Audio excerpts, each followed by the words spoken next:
Transfer of flat, stamp duty, registration, recovery of dues, RERA व मोफा जैसे महत्वपूर्ण विषय हो या आपकी सोसाइटी का रीडेवलपमेंट या सेल्फ रीडेवलपमेंट, बेस्ट व लीगल एडवाइस के लिए संपर्क कर सकते हैं महासेवा और प्रभु एसोसिएट की एक्सपर्ट टीम से। हमारे फोन नंबर है 02242551414।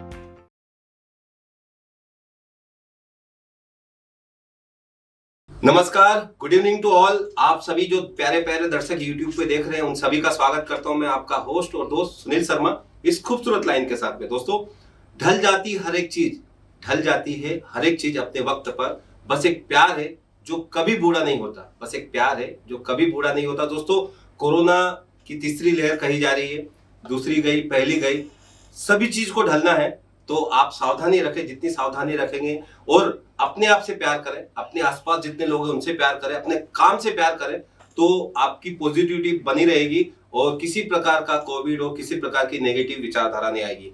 हमारा भी यही मकसद है। Citizen justice forum, Mahaseva, Maharashtra society welfare association, MNS media news service और अथक सेवा संघ, यही मकसद है कि लोग अवेयर हो, एजुकेट हो। इसी मकसद से हमने ये platform every Saturday 4 PM start किया है कि लोग अवेयर हो, एजुकेट हो, एम्पावर हो। इसी का सिलसिला है दोस्तों। हम ये 2 दिसंबर से शुरू किए थे, नवंबर और दिसंबर, और आज हमारा जनवरी स्टार्ट हो गया, नया साल 2022।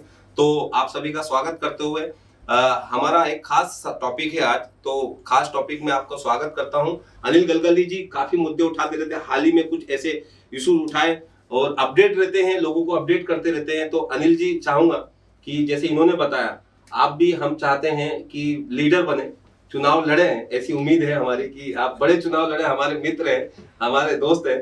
तो आगे आपकी जो सक्सेसफुल स्टोरी और किस तरह से RTI और जो जीवन में समस्याएं आती है, सिविक इश्यूज आते हैं, किस तरह से आप एम्पावर करेंगे लोगों को? देखिए, इसमें 2-4 महत्वपूर्ण बातें हैं, क्योंकि जब भी इस तरह की शिकायतें सामने आती है तो सबसे पहले जो नागरिक है उन्हें आगे आना चाहिए। क्योंकि जब वो अपनी समस्या को लेकर, जब चाहे महानगर पालिका हो, पुलिस डिपार्टमेंट हो, किसी मंत्रालय में जाते हैं, तो निश्चित तौर पर उसका समाधान निकलता है। और दूसरी 1-2 महत्वपूर्ण बातें हैं कि राइट टू इन्फॉर्मेशन, तो हमें इन्फॉर्मेशन देने के लिए आयोग बनाया गया है, लेकिन जो इन्फॉर्मेशन पहले से गवर्नमेंट के पास है और सरकार ने जो अलग अलग कानून बनाए हैं, जो अलग अलग GR उसके हैं, उसका भी अध्ययन नागरिकों को करना चाहिए। क्योंकि चाहे वो नगर सेवक हो, MLA हो या मेंबर ऑफ पार्लियामेंट हो, तो उनकी भी एक सीमाएं हैं, वो सीमाओं को लांघ नहीं सकते। क्योंकि हर जो काम है कानून के दायरे में होता है, कानून का उल्लंघन करके कोई काम नहीं किया जाता।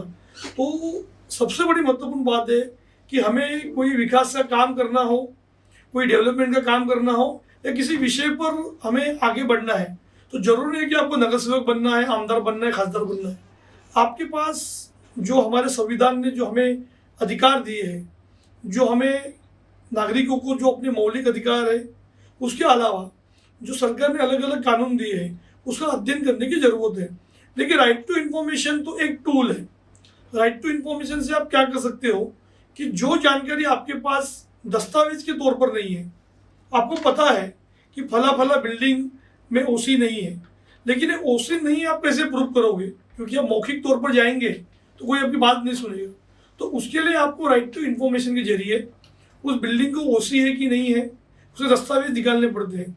अगर आपने वो दस्तावेज निकाले कि इस बिल्डिंग को OC नहीं है, तो आगे क्या करना है? क्योंकि राइट टू इन्फॉर्मेशन आपको सूचना देने की गारंटी देता है, ना कि शिकायत करने का मौका देता है। लेकिन दुर्भाग्य से हम पिछले कई सालों से देख रहे हैं, जब हम लोग सेमिनार पर जाते हैं, अलग अलग जगह पर हमारे लेक्चर्स होते हैं, तो लोग चाहते हैं कि एक RTI डाले तो उनका काम हो। ऐसा नहीं होता है भाई साहब। आपको वो डॉक्यूमेंट लेने के बाद आपको संबंधित विभाग को शिकायत करनी पड़ती है कि ये जो बिल्डिंग है इसको OC नहीं है, इसका जो प्लान है, प्लान के मुताबिक काम नहीं होने की वजह से ये बिल्डिंग को OC नहीं मिली हुई है। तो जल्द से जल्द जो हमारे बिल्डिंग प्रपोजल डिपार्टमेंट होता है, अगर आप शहर के नागरिक हो, आपकी रेसिडेंशियल या कमर्शियल बिल्डिंग है, तो उसके लिए बिल्डिंग प्रपोजल में अलग अलग उन्होंने जोन बनाए हुए हैं। सबसे बड़ी बात है कि इसके लिए RTI करने की भी ज़रूरत नहीं है, क्योंकि अगर आप म्यूनसिपालिटी की वेबसाइट पर जाएंगे, जो सिटीजन सर्च में आप चले जाएंगे, अगर आपने वहाँ का CTS नंबर या उसकी फाइल नंबर या उस वार्ड का नंबर डाल के आर्किटेक्ट का नाम भी डालेंगे तो आपको उस पूरी बिल्डिंग की कुंडली आसानी से मिल सकती है। तो आपको क्या करना है, क्योंकि राइट टू इंफॉर्मेशन तो एक आपको दस्तावेज देने का जरिया है, उस होने के बाद आपको संबंधित विभाग के पास शिकायत करनी पड़ती है। लेकिन मैं बताना चाहता हूँ, पिछली बार भी मैंने बताया कि राइट टू इंफॉर्मेशन कोई अपना अंतिम विकल्प नहीं है, उसके बाद कई सारी लड़ाई लड़नी पड़ती है। क्योंकि राइट टू इंफॉर्मेशन के बाद अगर आपने शिकायत दर्ज की और उस शिकायत पर 3 महीने के अंदर उन्होंने कार्रवाई नहीं की तो हमारे पास राइट टू सर्विस एक्ट है। अब उस राइट टू सर्विस एक्ट के तहत उन्होंने आपकी शिकायत पर कार्रवाई क्यों नहीं की, उसके लिए आप प्रयास कर सकते हो। दूसरी बात है, अगर आपके पास मुंबई शहर में आप रहते हो तो यहाँ पर जो हमारे जो कलेक्टर होते हैं वो लोकशाही दिन चलाते हैं, तो आप लोकशाही दिन में भी जाकर अपनी शिकायत को रख सकते हो।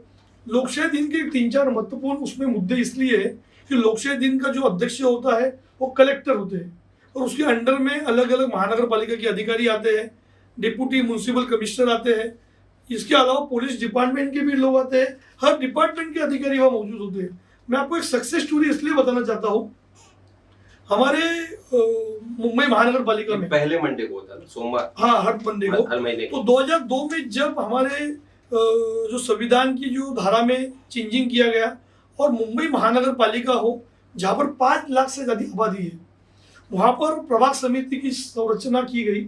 उस प्रभाग समिति का उद्देश्य ये था, स्वर्गीय राजीव गांधी जी ने जो पंचायत राज का जो सपना देखा था उसके तहत जो सत्ता में आम लोगों की भागीदारी डायरेक्ट उन्होंने एक्सेस देने का काम किया। 2002 में कानून हमारे महाराष्ट्र में लागू हुआ और उस कानून के तहत अलग अलग प्रभाग समितियों में जहाँ पर 5 लाख की आबादी है, जैसे मुंबई महानगर पालिका ने पिछले 10 सालों में प्रभाग समिति की संरचना नहीं की, क्योंकि उन्हें एनजीओ की गरज नहीं है, उन्हें शिकायत करने वालों की आवश्यकता नहीं है और सबसे बड़ी बात है उनको सवाल पूछने वालों से ऐतराज है। तो ये जब पूरा मामला चला तब मैं खुद 2004 में कुर्ला एल प्रभाग समिति का सदस्य था, बाकायदा हमारा बिन विरोध उस वक्त चयन हुआ था। और 2004 में जो मैं प्रभाग समिति में जब मैंने वहाँ पर प्रवेश किया, जो मैं आज कुछ भी हूँ, जो मेरा नॉलेज है मुंबई महानगर पालिका को लेकर, सरकार के अलग अलग डिपार्टमेंट को लेकर, मैं उस व्यवस्था के अंदर मैंने काम किया। तो उस व्यवस्था के अंदर जो मैंने काम किया, जैसे उसे कहते हैं कि नॉमिनेटेड मेंबर, लेकिन शहरी भाषा में उसे नगर सेवक भी कहते हैं, जबकि कोई नगर सेवक होता नहीं है, उसे कोई फंड भी नहीं होता है। लेकिन प्रभाग समिति जो अलग अलग वार्ड में होती है, जैसे कि ए वार्ड की अलग प्रभाग समिति, कुर्ला की अलग समिति, अंधेरी की अलग समिति, तो उस प्रभाग समिति में 3 नॉमिनेटेड मेंबर का चयन होता है। तो बाकायदा चुनाव होने के बाद एक विज्ञापन जारी होता है, उस विज्ञापन के तहत आपको वहाँ पर एप्लीकेशन करना पड़ता है। लेकिन दुर्भाग्य से पिछले 10 सालों में एक भी प्रभाग समिति इसलिए नहीं बनाई गई क्योंकि जो सत्ता में बैठे हैं, जो विपक्ष में बैठे हैं और जो इंडिपेंडेंट है, उन्हें किसी को भी सवाल पूछने वालों की आवश्यकता नहीं है। मैं आपको इसलिए बताना चाहता हूँ कि तब मुख्यमंत्री थे अशोक चौहान। प्रभाग समिति में जो प्रावधान था, कुछ नियम थे, वो थोड़े अटपटे थे, उसे लेकर लोग उसका दुरुपयोग कर रहे थे। पॉलिटिशियंस लोग, जो चुनाव हारे हुए लोग, वहां पर बैक एंट्री मार रहे थे। जैसे कि हमारा विधान परिषद होता है, लेकिन विधान परिषद की अलग संरचना है।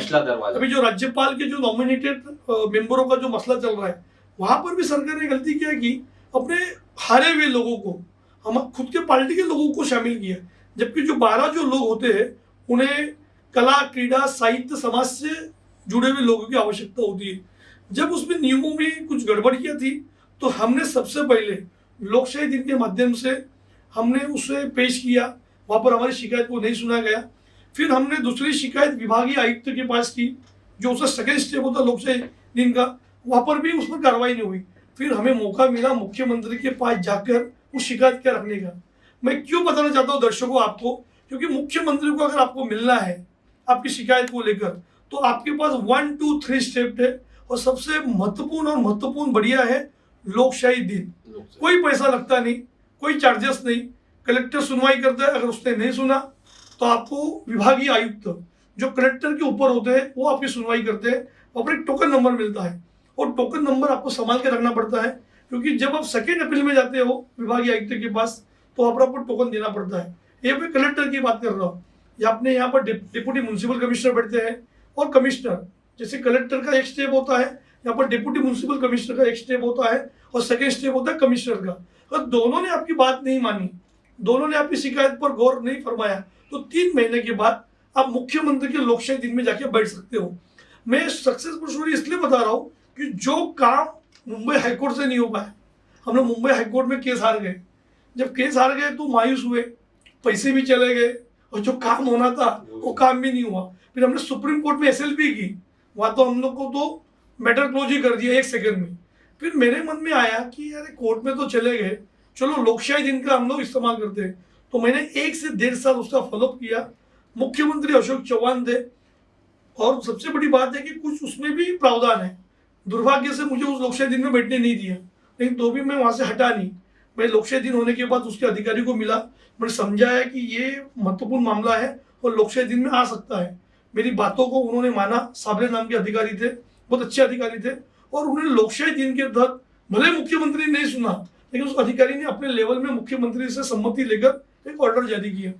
आपको बताने के लिए हर्ष हो रहा है, जो काम मुंबई हाईकोर्ट से नहीं हो पाया, जो मैं अलग अलग जगह पर मैं टहल रहा था उससे नहीं हो पा रहा, लोकशाही दिन के एक ऑर्डर की वजह से 1 साल के बाद उस नियमों में बदलाव हुआ और कहीं ना कहीं तो जो गलत नियम थे उसे चेंज करने में हमें सफलता मिली। मैं इसलिए क्यों बता रहा हूँ, क्योंकि एक बार कोई सरकारी निर्णय बनता है, कोई GR जारी होता है और उसमें कोई भी खामियां हो, कोई भी गलतियां हो, तो उसे बदलना इतना आसान नहीं होता है। लेकिन लोकशाही दिन की वजह से वो हमें सफलता मिली। तो मेरी आपके दर्शकों से यही राय है, यही अपील है कि RTI तो एक टूल है, हर मामले में RTI मत डालिए, क्योंकि इसलिए लोग उसको RTI का दुरुपयोग भी कहते हैं। तो माफ करना, क्योंकि कई लोग क्या करते हैं, एक ही विषय को लेकर 10-10, 12-12, 15-15 बार RTI डालते हैं, एक ही डिपार्टमेंट को एक ही RTI 15-15 बार डालते हैं। तो कहीं ना कहीं तो एक बार आपको इन्फॉर्मेशन मिल गई तो आप इस इन्फॉर्मेशन को वेबसाइट के जरिए साझा कीजिए, फेसबुक के माध्यम से साझा कीजिए। कहीं ना कहीं तो RTI के बजाय हमें राइट टू सर्विस, लोकशाही दिन और जो अलग अलग है, ये तो आज एक पार्ट बता रहा हूँ, अगले भी हम लोग सेशंस में जो नागरिकों के हितों से जुड़े हुए जो अलग अलग मंच सरकार ने उपलब्ध कराए हैं उस पर हम लोग जरूर चर्चा करेंगे। निश्चित तौर पर लोकशाही दिन ये सही मायने में आम लोगों के लिए लोकतंत्र का सबसे बड़ा सजग पैरी है।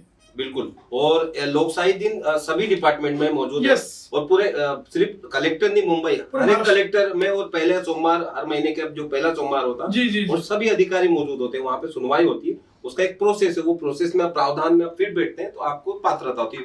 और मुख्यमंत्री कार्यालय में भी सेम, मुख्य CMO ऑफिस में भी सेम मंडे को वही लोकशाही दिन में सुनवाई होती है। नहीं, वो सिर्फ कलेक्टर ऑफिस, उसमें थोड़ी मैं आपको सुधार देता हूँ। कलेक्टर को पावर है लोकशाही दिन लेने का, और जो म्युनिसिपल कमिश्नर के अंडर में जो डिप्टी म्युनिसिपल कमिश्नर और जो मुंबई के बाहर जो अलग अलग जो कमिश्नर्स होते हैं या जिला परिषद होती है, वहाँ के अधिकारियों को पावर्स है। तो हो सके तो मैं अगले अपने सेशन में लोकशाही दिन को लेकर जो सर्कुलर है हम लोग आपको भी साझा करेंगे, दसूं करेंगे, ताकि लोग RTI और राइट टू सर्विस के अलावा लोकशाही दिन को लेकर अगर लोग चलेंगे, क्योंकि शैलेश गांधी जी की एक बात मैं जरूर यहाँ पर कोट करना चाहता हूँ, वो कहते हैं कि राइट टू सर्विस उसके पीछे लगी है, क्योंकि सबसे महत्वपूर्ण जो काम सरकार ने किया है राइट टू सर्विस, मतलब जो आपका लोक सेवा हक, जो मराठी में कहते हैं, जो अपना अधिकार है। क्योंकि जो सरकार में बैठे हुए मंत्री हो चाहे अधिकारी हो, भले ही वो वेतन हमारे टैक्स के पैसे से देते हैं, मगर अगर वो काम नहीं करते हैं तो उन्हें काम करना कैसा करना चाहिए, उसके लिए राइट टू सर्विस है सबसे महत्वपूर्ण कानून है। बिल्कुल, राइट टू सर्विस ये बताता है कि आप प्रॉपर सर्विस दे रहे नहीं, आपने जवाब दिया नहीं दिया वो उसके बारे में। तो कुछ सवाल भी आ रहे हैं, तो वो सवाल भी ले लूं मैं। पहला सवाल है सुनील गोयनका जी का है, wish to file PIL for car entry charges for pickup at airport, no waiting or parking, just pickup is also charged. Yes, it's really incorrect on their part to charge us the such charges.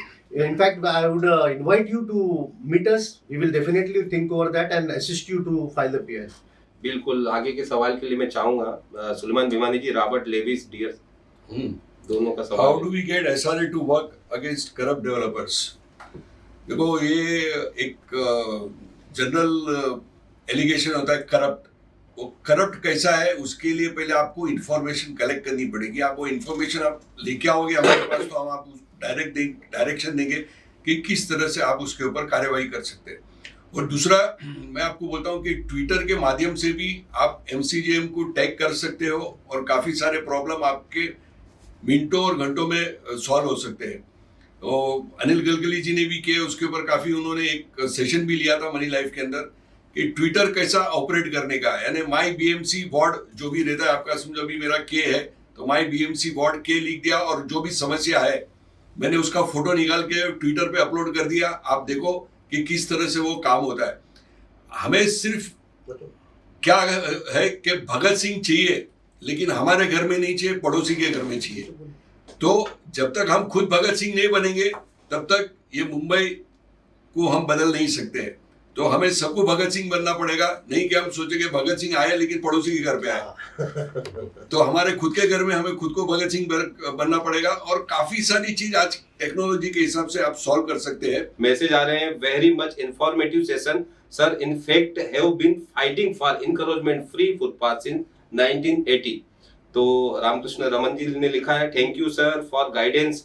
Citizen justice forum का जो byline है to empower citizens, empowering citizens, और दूसरा कि we want to become the voice of the citizen. आपकी आवाज हम पहुंचाएंगे उन अधिकारियों तक, चीफ मिनिस्टर तक, प्राइम मिनिस्टर तक, जहां पे आपका जेन्युइन प्रॉब्लम है और कंसर्न है।